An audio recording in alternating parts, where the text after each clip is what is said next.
Si tu échoues tout ce que tu fais dans la vie, c'est parce que tu es trop attaché au résultat. À chaque fois que tu entreprends quelque chose, tu espères que ça cartonne du premier coup et tu émets tous tes espoirs. Puis au final, quand ça fonctionne pas comme tu l'espérais, tu le prends personnellement et tu remets tout en question. Et au final, tu passes pour un mendiant, que ce soit auprès de tes clients, des profs ou même aux meufs que tu convoites. Ils sentent que t'es needy, ils sentent que t'es en demande. Et c'est ça qui te fait échouer. Alors laisse-moi t'expliquer dans cette vidéo comment contrecarrer cela. Le problème quand tu es needy, c'est que ça se ressent. Les gens le ressentent et tu fais pitié. Et personne n'a envie de s'associer avec quelqu'un qui fait pitié. Et ne te méprends pas, hein. Les gens le ressentent quand tu es needy. C'est instinctif, c'est inconscient, on le sait. Parce que tu dégages une énergie d'une personne qui en demande, qui a besoin. Le problème, c'est qu'être dans le besoin, c'est un signe de faiblesse. Parce que si tu avais de l'abondance, tu ne serais pas obligé de courir après les choses. Je vais te prendre un exemple. Que ce soit avec l'argent, avec la nourriture, avec les femmes. Ça se ressent en fait quand tu es needy. Et c'est là où tu deviens un peu anxieux, que tu es dans le besoin et que ça devient une obsession pour toi en fait. Alors qu'à l'inverse, quand on a assez et que tu es dans l'abondance, bah tu t'inquiètes pas de tout ça. C'est là où ça devient une obsession, que ça devient important pour toi et que tu y mets toute ton attention. Et ça, les gens le ressentent. Et alors avec les femmes, c'est exactement la même chose. C'est encore pire. Elles le ressentent encore plus. Et pour elles, c'est hyper repoussant une personne qui est dans le besoin. Parce qu'elles se demandent, mais pourquoi ce mec est dans le besoin? Si c'était un homme de valeur, il serait pas dans le besoin. Il serait entouré de milliers de femmes. Et un mec détaché, ça attire. Le bon état d'esprit à avoir. Ce qu'il faut que tu retiennes ici, c'est qu'il faut que tu sois le plus détaché possible de ce que tu fais. Et avoir toujours un pas d'avance. Être toujours dans le futur. Avoir un coup d'avance. Mais je t'explique cette notion un peu plus tard dans la vidéo. Il faut bien comprendre la notion entre le détachement et le désintérêt. C'est pas du tout la même chose. Tu peux être détaché, mais toujours être très intéressé par ton projet et te donner à fond. La différence, c'est que tu te donnes à fond, mais tu n'es pas impacté par le résultat. Le résultat t'indiffère. Mais le processus est hyper important pour toi. Et en fait, quand tu es détaché, tu t'en fous si ça marche pas. Tu t'en bats les couilles. Tu es déjà plus loin dans le futur. Tu es déjà sur la mission précédente. Tu es concentré sur avancer, t'améliorer et progresser. Donc tu n'en as rien à foutre du résultat. Et ça t'impacte pas émotionnellement. Cet état d'esprit, ça permet vraiment de réduire l'anxiété. Et si ça marche pas, c'est pas grave.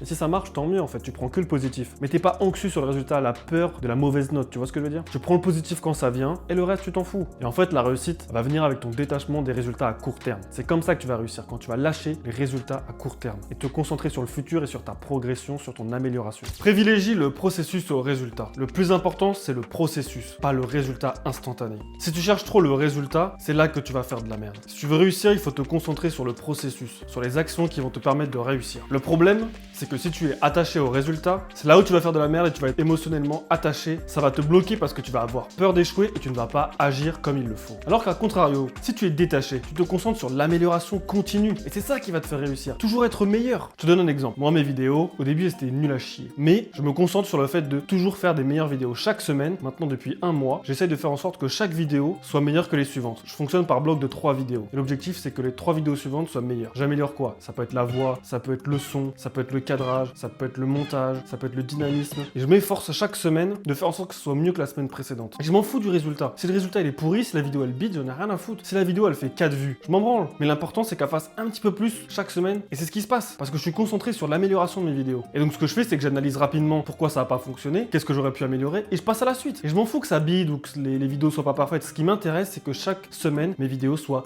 meilleures. C'est pour ça que je me dis que dans 3 mois, il y a 0 monde où mes vidéos sont pas bien meilleures en fait. Et que je tape pas les 10K vues. Impossible. Et pareil dans le business. Si t'as peur de lancer ton business parce que tu penses que ta page de vente sera pas top, ou que ton site, ou que ton produit sera pas au top, mais arrête en fait. Arrête l'entrepreneuriat. Deviens salarié en fait. Apprends une compétence et fais toujours la même chose. On s'en fout en fait. Si tu veux être entrepreneur, si tu veux réussir, c'est important que tu échoues en fait. Et c'est en faisant tes premières pages de vente que tes prochaines pages de vente vont être meilleures. Imagine si au CP, quand tu as commencé à écrire, tu t'es dit oh non vas-y, mes lettres elles sont toutes pourries là, faut que j'arrête d'écrire là, je suis incapable d'écrire. Aujourd'hui tu aurais été un illettré en fait, incapable d'écrire. Mais qu'est-ce qui s'est passé? Ton institutrice, ta prof, elle t'a dit mais si continue, c'est bien, c'est du bon travail. Et toi ça t'a encouragé, tu t'es dit ah bah oui, je continue. Et puis t'étais petit donc tu t'en foutais, t'étais là, bon bah la maîtresse elle me dit de faire d'écrire, bah j'écris. Et aujourd'hui bah tu sais écrire correctement et tes lettres elles sont bien meilleures que celles que tu faisais quand t'étais au CP. Mais là c'est la même chose en fait.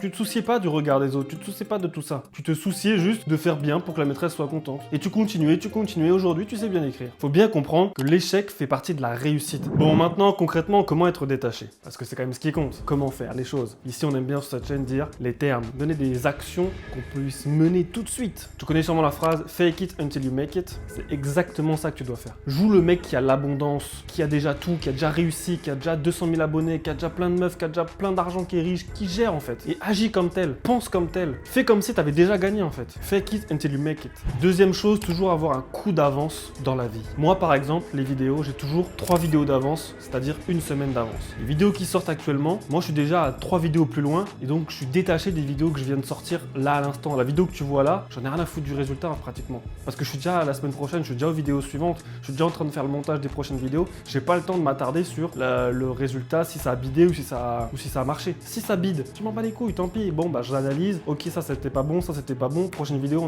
on améliore. Et si c'est bon, bah nickel. Je prends le petit boost d'ego, j'analyse qu'est-ce qui a bien marché et boum, je passe à la suite. Tu vois, quand tu auras un projet à l'école par exemple, quand tu as un contrôle, tu stresses pour le contrôle, tu dois réviser, tu passes beaucoup de temps dessus. Et quand tu as le résultat, tu stresses parce que tu attends la note. Tu te dis putain, combien je vais avoir, ça compte pour ma moyenne, ah là là. Au final, ça te rend anxieux. Alors que si tu rends un projet, un contrôle, un truc, et que la note, tu l'as pas tout de suite, parce que ça arrive que les profs ils rentrent pas tout de suite, et que tu l'as 2 mois plus tard. Mais 2 mois plus tard, tu es déjà sur le prochain contrôle. Donc t'en as rien à foutre. Quand tu reçois la note, tu es là, oh, ouais, j'ai raté, bon, c'est pas grave. Et t'es déjà concentré sur autre chose parce que t'as pas le temps de t'attarder sur cette note de merde et t'essayes d'améliorer déjà la suite. Et quand t'as des contrôles, toute ta vie est basée sur ça. Donc forcément, à cause de ça, tu deviens dépendant du résultat que tu vas avoir parce que tu sais que derrière à la maison, on va te gueuler dessus. Ou alors tu sais que ça va te donner des mauvaises notes et ça va te flinguer ta moyenne et donc tu viens dépendant de tout ça. C'est ça qui te fait échouer, c'est-à-dire que t'es moins efficace pour travailler après. Alors que si tu bosses sur le suivant, bah tu relativises, tu te dis bon, vas-y, j'ai raté celui-là. Allez, le prochain ça sera mieux. Donc si tu veux réussir à être détaché pour améliorer ta réussite, faut que tu ruses un petit peu mentalement. Faut que tu crois que tu as déjà réussi, te mettre dans cette position-là et pas te préoccuper du passé et des échecs. Préoccupe-toi du futur et comment t'améliorer pour faire mieux. Essaye de toujours avoir un coup d'avance et concentre-toi sur le processus qui va t'amener des résultats à long terme. On s'en fout du court terme.